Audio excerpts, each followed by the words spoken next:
Welcome back to another edition of Between Two FARS.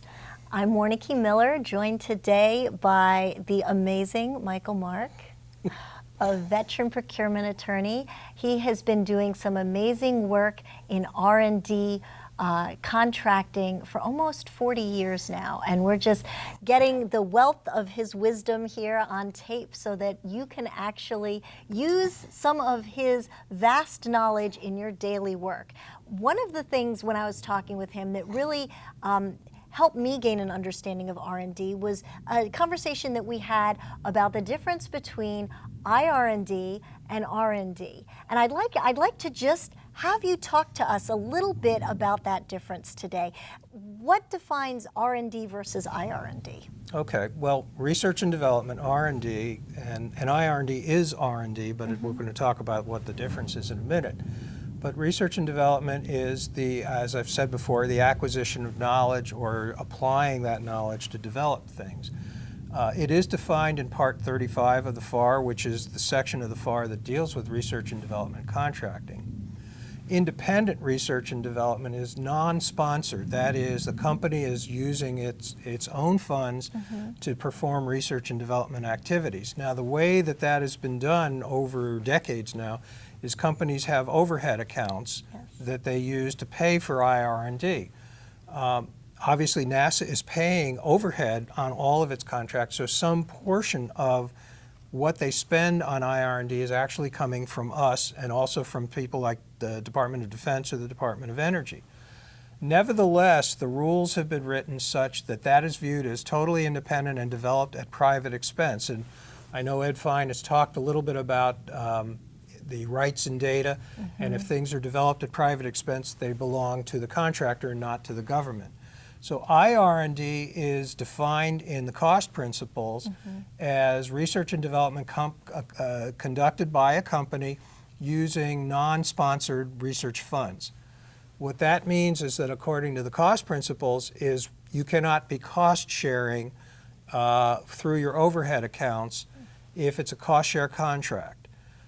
Unlike if you're dealing with a cooperative agreement where the rules on cooperative agreements say you can use IR&D funds as your cost share, and that may be a reason why you would want to do that, particularly with large businesses.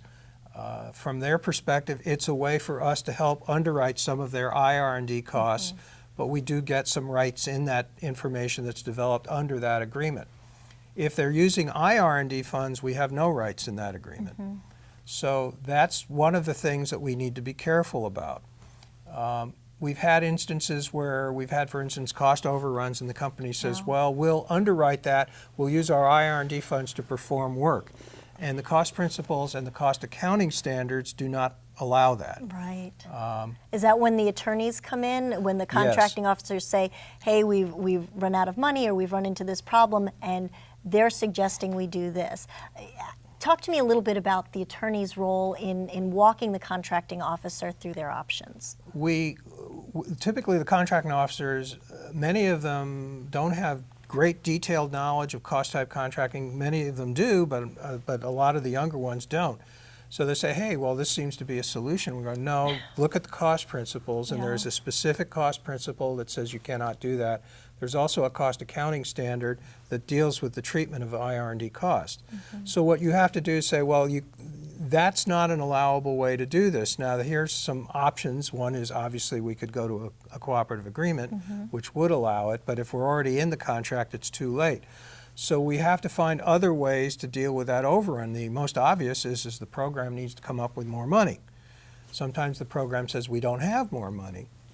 So at that point you have to consider, okay, is there a logical point at which we could end this and then maybe go to another instrument in the future, such as a cooperative agreement or another contract? Or could we transfer this over and make it a fixed price contract? There are some rather arcane rules with regard to the treatment of IR&D on fixed price contracts. If you do not use cost analysis to determine whether the price is fair and reasonable, then you could theoretically use overhead funds like IR&D to underwrite some of that cost because we're just paying whatever the fixed price is. And if they want to throw more money into it, that's up to them.